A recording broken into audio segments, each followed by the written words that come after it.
Coucou mes amours, bienvenue dans les chroniques de Malaika. Aujourd'hui, nous allons faire notre petite revue critique de la série de Monsieur à l'œil, La pire vie pour une femme, épisode 57. Ça commence avec James qui voit Bola qui est en train de partir. Il demande, elle t'a quand même donné quelque chose, non? Bola dit oui, elle m'a quand même donné 50 000. C'est tout ce qu'elle a pu me donner. James dit, tu appelles 50 000 seulement. Ce sont les gens que 50 000 là peuvent te payer. Que 50 000 là que ça te paye. Voilà, demain, attends, qu'est-ce qu'il y a? Pourquoi est-ce que tu me maudis? Hein? Est-ce que tu es en train de me maudire? James dit oui, je suis en train de te maudire, Bola. Je suis en train de te maudire parce que tu es une ingrate. Lorsque tu étais chez ton frère, est-ce que ton frère t'avait déjà donné 50 000 Bola? Bola? Toi, toutes les choses que tu fais, lorsque tu faisais le waka, est-ce qu'on t'avait déjà donné 50 000?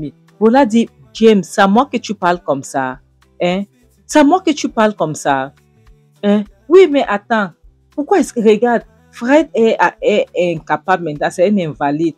Hein? Pourquoi elle me donne 50 000? Pourquoi? Et pourtant, Fred ne pourra rien lui faire. Elle pouvait même me donner même 500 000. Tu vois, elle pouvait me donner 500 000, ça n'allait rien faire. James dit 500 000, n'est-ce pas? Elle pouvait te donner 500 000, n'est-ce pas? Tu es une ingrat. Tu comprends, non? Ce sont les gens comme toi, là, qui font en sorte qu'on ne peut pas aider les gens. Si ma patronne t'attend dit ce que tu es en train de dire là maintenant, elle ne pourra plus t'aider. Tu comprends? Et elle ne pourra plus aider personne en difficulté comme toi. Tu comprends, non? Au lieu de rester tranquille pour qu'on puisse t'aider, tu ne vas pas rester tranquille. Tu vas montrer ton ingratitude. Tu as travaillé pour elle. Bola. Bola, tu as travaillé pour elle. Qu'est-ce que tu as fait pour elle? Dis-moi. Attends, c'est l'argent de retraite que tu cherches. Pour qu'elle te donne 50 000 et elle veut augmenter pour trouver ta maison. Tu dis que c'est petit, c'est le manque 50 000. Elle pouvait même te donner 500 000 parce que son mari ne pourra rien faire. Tu n'as pas honte. Bola, parmi tous tes trucs que tu as pu faire, tes waka, tu as eu cette somme-là. Une femme te donne, une femme qui elle-même elle est en difficulté, elle a eu les problèmes, elle te donne. Elle te donne son argent, elle sort son argent dans sa poche, elle te donne, tu ouvres ta sale bouche, tu parles. Voilà, demande James. James, pourquoi est-ce que tu ne m'aimes pas? James, je t'ai fait quoi? Pourquoi est-ce que tu as toujours j'ai l'impression que tu me hais tellement, tu me détestes, tu me hais. James dit, je ne te déteste pas, je ne te hais pas, Bola. Je ne te hais pas. Je hais cette chose qui est en toi, cette ingratitude qui est en toi. C'est ça que je déteste. Cette chose que tu ne veux pas changer, tu es une ingrate. Bola, il faut changer. Il faut changer. La vie n'est pas comme ça. Tu comprends, non? Il faut changer, Bola. Est-ce que tu me suis? Sinon, tu ne trouveras personne ici dehors pour pouvoir t'aider. Tu ne trouveras personne ici bas. Sinon, tu vas souffrir. Essaye de changer cette attitude que tu fais comme tu penses que le monde entier te doit quelque chose. Personne ne te doit rien, Bola. Personne sur cette terre ne te doit rien. Bola dit, James, tu me parles comme ça par rapport à quoi? Est-ce que tu sais que tu n'es qu'un gardien? Hein? Est-ce que tu sais que ton travail ici, c'est d'ouvrir le portail et le portion? Tu ouvres, tu fermes pour que les gens puissent entrer. Hein? Est-ce que c'est que tu n'as pas le droit de me parler comme tu parles là? Tu n'es pas le propriétaire des lieux. On te paye et tu restes ici gratuitement. Est-ce que tu sais ça? James dit oui, je sais.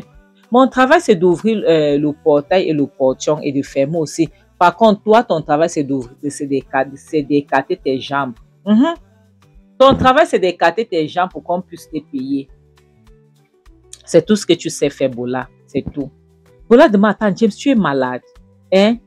James, ta tête jette là ou quoi? Ta tête est toc-toc. Pourquoi est-ce que tu me traites de waka? Hein? Donc, tu me traites de waka par rapport à quoi, James? C'est quelle histoire, ça? James dit, mais attends, est-ce que tu n'es pas une waka? Mais tu es une waka? Est-ce que tu ne sais pas qu'on sait que tu es une waka? Elle dit, pardon, dégage, regarde-moi celui-ci. Pardon, fais ton boulot, ouvre le portail pour que je sorte, je m'en aille. Et regarde-moi ça. James, regarde-moi un malchanceux comme ça. Tu ne parles même pas que tu as un enfant. Hein?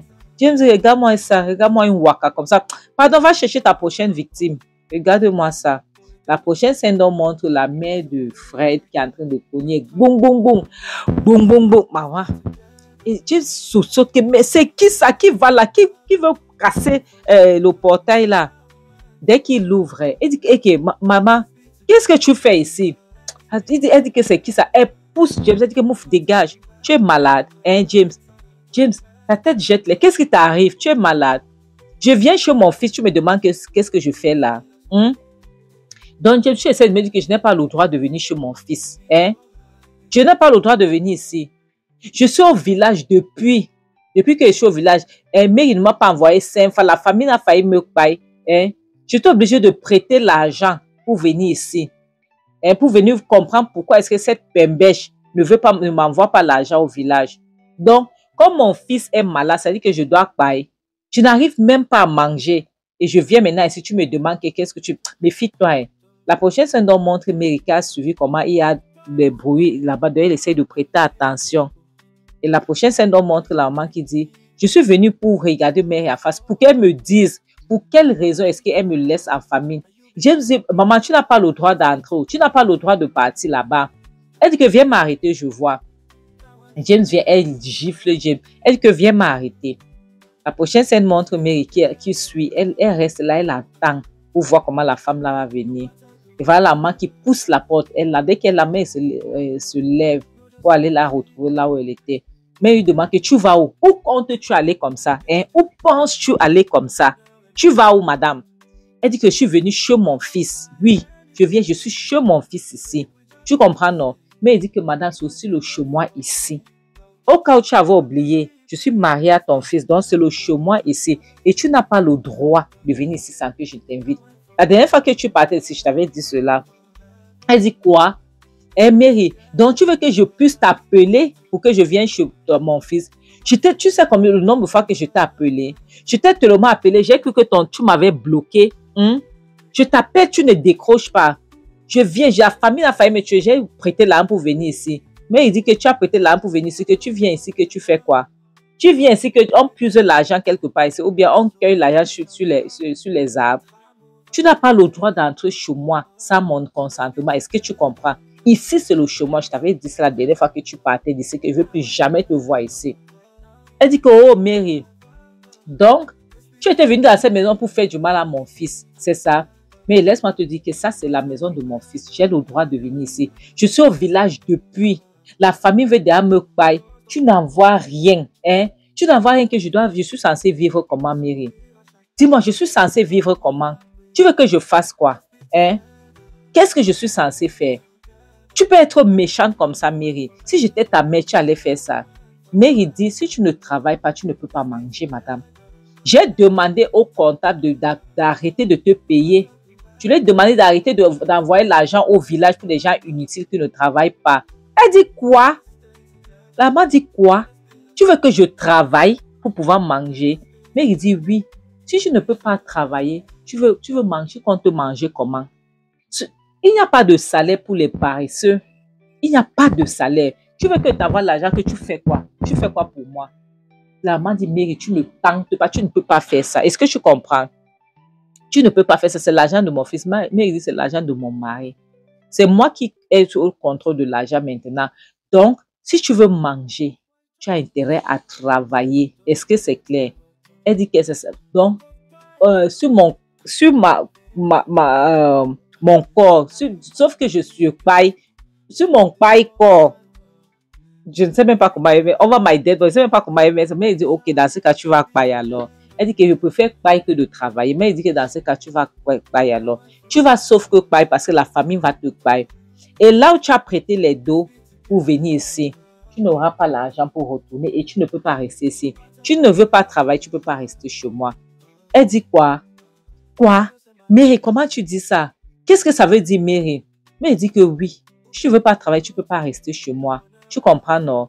Tu dis que ton fils qui est déjà presque quoi, là. Elle dit quoi? Le fils de qui est presque quoi? Mary, qu'est-ce que tu as fait à mon fils? Mary, qu'est-ce que tu as fait à mon fils? Mary, j'ai envie de voir mon fils. Mais il dit, tu veux voir ton fils, le légume de fils là.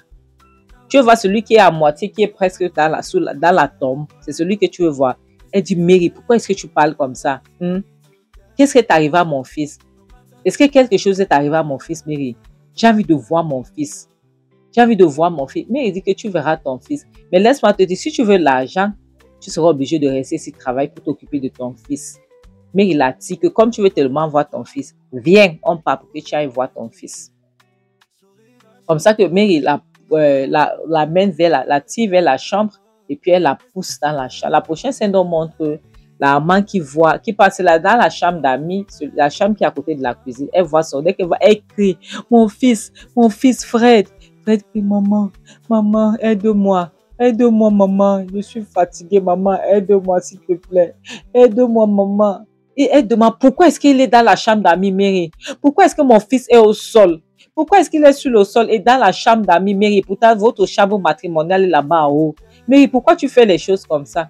Mais il dit qu'attends, qui est censé le porter, monter, descendre les escaliers là? C'est pour ça que je lui ai mis ici.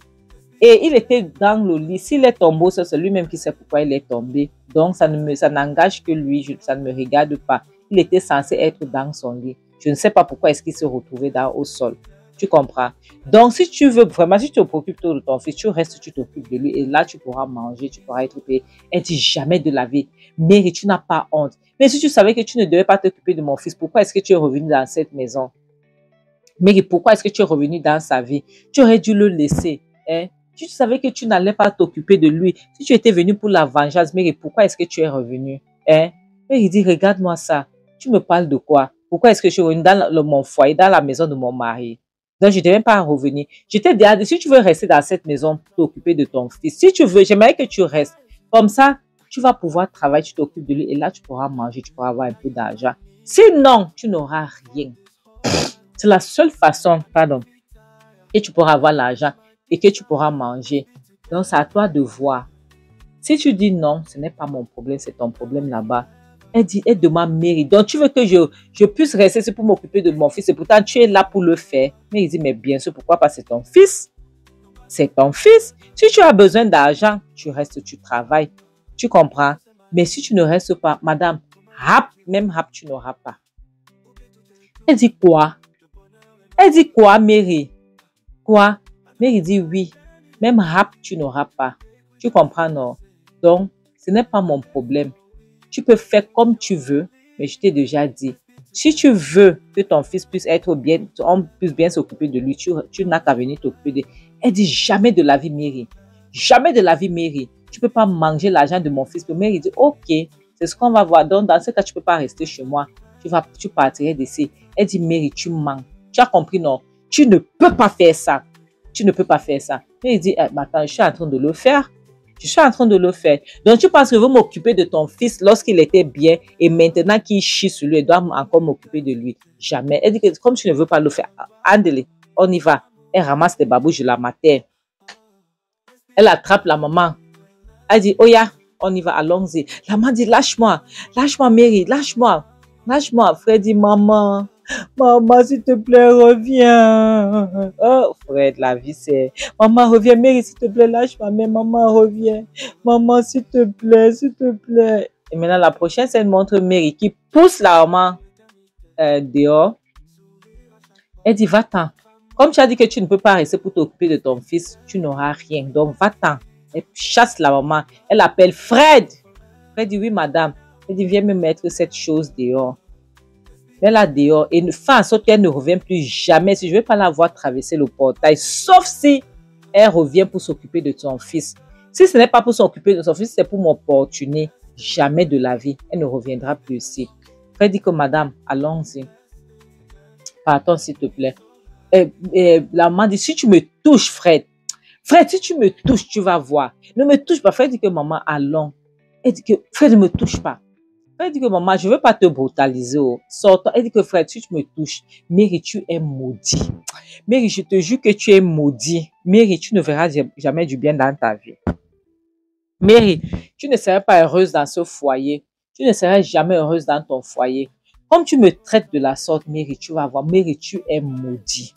Tu comprends? Tu es maudit. Tu ne seras jamais contente. Jamais tu n'auras pas de joie, pas de paix dans ta vie. Tu comprends? Ton existence même serait maudite. Tu comprends, non, Mary? Donc, je te maudis, Mary. Toutes les malédictions de la terre sont sur ta tête. Et demande pourquoi gaspiller tes malédictions? Pourquoi est-ce que tu gaspilles tes malédictions? Je suis déjà en train de souffrir, de vivre l'enfer que ton fils m'a mis dedans. Hein? Mais heureusement que cette fois-ci, hein, je ne vais pas vivre comme la fois dernière. Tu comprends? Parce que Mary ici a changé. Ce n'est plus la même Mary. Je souffre, mais en mettant ça sur ton fils. Est-ce que tu comprends? Donc, arrête de gaspiller ta malédiction. Et Mary dit, Fred, mets-moi cette femme dehors. Elle dit, Mary, tu es maudit. Tu comprends? Elle continue de maudire Mary. James dit, allons-y. La maman dit, si tu me touches, tu vas voir.